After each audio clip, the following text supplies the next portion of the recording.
शरीर छोड़ने के बाद आत्मा कहाँ पहुँच जाती है, जानिए रहस्य। वेद, स्मृति और पुराणों अनुसार आत्मा की गति और उसके किसी लोक में पहुंचना का वर्णन अलग अलग मिलता है। हम पौराणिक मत को जानेंगे, लेकिन पहले संक्षिप्त में वैदिक मत भी जान लें जो कि गति के संदर्भ में है। वैदिक ग्रंथ के अनुसार आत्मा 5 तरह के कोश में रहती है: अन्नमय, प्राणमय, मनोमय, विज्ञानमय और आनंदमय। इन्हीं कोशों में रहकर आत्मा जब शरीर छोड़ती है तो मुख्य तौर पर उसकी 3 तरह की गतियां होती हैं: 1 ऊर्ध्व गति, 2 स्थिर गति और 3 अधोगति। इसे ही अगति और गति में विभाजित किया गया है। वीडियो में आगे बढ़ने से पहले हमारे YouTube चैनल हिंदू ज्ञान संगम को लाइक, सब्सक्राइब करें और कमेंट में राधे राधे लिख दे, आपका कल्याण ही कल्याण होगा। 1 ऊर्ध्व गति। इस गति के अंतर्गत व्यक्ति ऊपर के लोक की यात्रा करता है। ऐसा वही व्यक्ति कर सकता है जिसने जागृत, स्वप्न और सुषुप्ति में खुद को साक्षी भाव में रखा है या निरंतर भगवान की भक्ति की है। ऐसे व्यक्ति पितृ या देव योनि के सुख भोग कर पुनः धरती पर जन्म लेता है। 2 स्थिर गति। इस गति का अर्थ है व्यक्ति मरने के बाद न ऊपर के लोक गया और न नीचे के लोक में, अर्थात उसे यहीं तुरंत ही जन्म लेना होगा। यह जन्म उसका मनुष्य योनि का ही होगा। 3 अधोगति। जिस व्यक्ति ने किसी भी प्रकार का पाप करके या नशा करके अपनी चेतना या होश के स्तर को नीचे गिरा लिया है, वह नीचे के लोकों की यात्रा करता है। रेंगने वाले कीड़े मकोड़े या गहरे जल में रहने वाले जीव जंतु अधोगति का ही परिणाम है। अब जानिए पौराणिक मान्यता। पुराणों के अनुसार जब भी कोई मनुष्य मरता है या आत्मा शरीर को त्याग कर यात्रा प्रारंभ करती है तो इस दौरान उसे 3 प्रकार के मार्ग मिलते हैं। उस आत्मा को किस मार्ग पर चलाया जाएगा यह केवल उसके कर्मों पर निर्भर करता है। ये 3 मार्ग हैं: अर्ची मार्ग, धूम मार्ग और उत्पत्ति विनाश मार्ग। अर्ची मार्ग ब्रह्मलोक और देवलोक की यात्रा के लिए होता है, वहीं धूम मार्ग पितृलोक की यात्रा पर ले जाता है और उत्पत्ति विनाश मार्ग नरक की यात्रा के लिए है।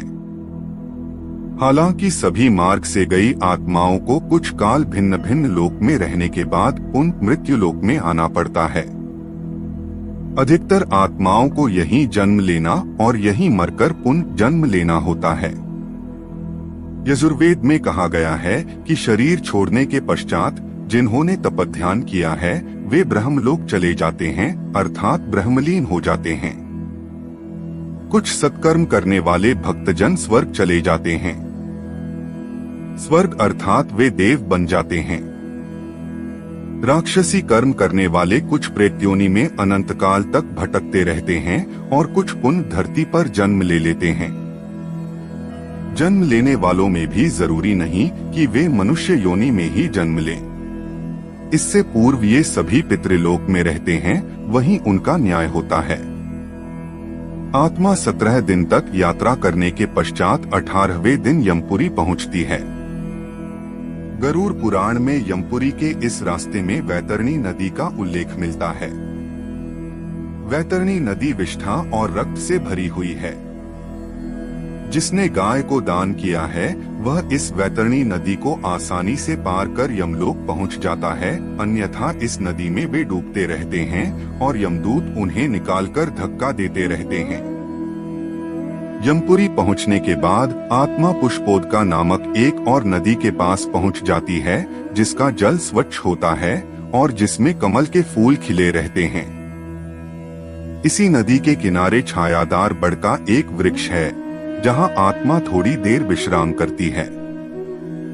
यहीं पर उसे उसके पुत्रों या परिजनों द्वारा किए गए पिंडदान और तर्पण का भोजन मिलता है, जिससे उसमें पुण्य शक्ति का संचार हो जाता है। यमलोक के 4 द्वार है।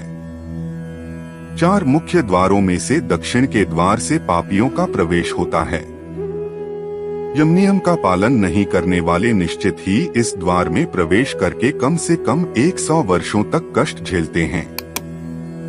पश्चिम का द्वार ऐसे जीवों का प्रवेश होता है जिन्होंने दान पुण्य किया हो, धर्म की रक्षा की हो और तीर्थों में प्राण त्यागे हो। उत्तर के द्वार से वही आत्मा प्रवेश करती है जिसने जीवन में माता पिता की खूब सेवा की हो, हमेशा सत्य बोलता रहा हो और हमेशा मन वचन कर्म से अहिंसक हो। पूर्व के द्वार से उस आत्मा का प्रवेश होता है जो योगी, ऋषि, सिद्ध और संबुद्ध है। इसे स्वर्ग का द्वार कहते हैं। इस द्वार में प्रवेश करते ही आत्मा का गंधर्व, देव, अप्सराएं स्वागत करती हैं। माना जाता है कि जब कोई व्यक्ति मरता है तो सबसे पहले वह गहरी नींद के हालात में ऊपर उठने लगता है। जब आंखें खुलती हैं तो वह स्वयं की स्थिति को समझ नहीं पाता है। कुछ जो होशवान हैं वे समझ जाते हैं। मरने के 12 दिन के बाद यमलोक के लिए उसकी यात्रा शुरू होती है। वह हवा में स्वतः ही उठता जाता है। जहाँ रुकावट होती है वहीं उसे यमदूत नजर आते हैं जो उसे ऊपर की ओर गमन कराते हैं।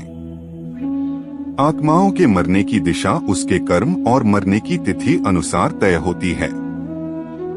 जैसे कृष्ण पक्ष में देह छोड़ दी है तो उस काल में दक्षिण और उसके पास के द्वार खुले होते हैं, लेकिन यदि शुक्ल में देह छोड़ी है तो उत्तर और उसके आसपास के द्वार खुले होते हैं। लेकिन तब कोई नियम काम नहीं करता जबकि व्यक्ति पाप से भरा हो। शुक्ल में मरकर भी वह दक्षिण दिशा में गमन करता है। इसके अलावा उत्तरायण और दक्षिणायन सबसे ज्यादा महत्व होता है। उत्तरायण में मरने वाले 4 द्वारों, 7 तोरणों तथा पुष्पोदका, वैवस्वती आदि सुरमय नदियों से पूर्ण अपनी पुरी में पूर्व, पश्चिम तथा उत्तर के द्वार से प्रविष्ट होने वाले पुण्यात्मा को भगवान विष्णु के दर्शन होते हैं, जो शंख, चक्र, गदा, पद्मधारी, चतुर्भुज, नीलाभ रूप में अपने महाप्रासाद में रत्नासन पर दर्शन देते हैं। ऐसी शुभ आत्मा स्वर्ग का अनुभव करती है और उसे शांति व स्थिरता मिलती है। स्वर्ग में रहने के पश्चात वह किसी अच्छे समय में पुण्य, अच्छे कुल और स्थान में जन्म लेती है। दक्षिणायन में मरने वाले जो लोग पापी और अधर्मी हैं, जिन्होंने जीवन भर शराब, मांस और स्त्रीगमन के अलावा कुछ नहीं किया, जिन्होंने धर्म का अपमान किया और जिन्होंने कभी भी धर्म के लिए पुण्य का कोई कार्य नहीं किया, वे मरने के बाद स्वतः ही दक्षिण दिशा की ओर खींच लिए जाते हैं। ऐसे पापियों को सबसे पहले तप्त लौहद्वार तथा पूय, शोणित एवं क्रूर पशुओं से पूर्ण वैतरणी नदी पार करना होती है। नदी पार करने के बाद दक्षिण द्वार से भीतर आने पर वे अत्यंत विस्तीर्ण सरोवरों के समान नेत्र वाले, धूम्र वर्ण, प्रलयमेघ के समान गर्जन करने वाले, ज्वालामय रोमधारी, बड़े तीक्ष्ण प्रज्वलित दंतयुक्त, सनसी जैसे नखों वाले, चर्म वस्त्रधारी, कुटिल भ्रिकुटी भयंकरतम वेश में यमराज को देखते हैं।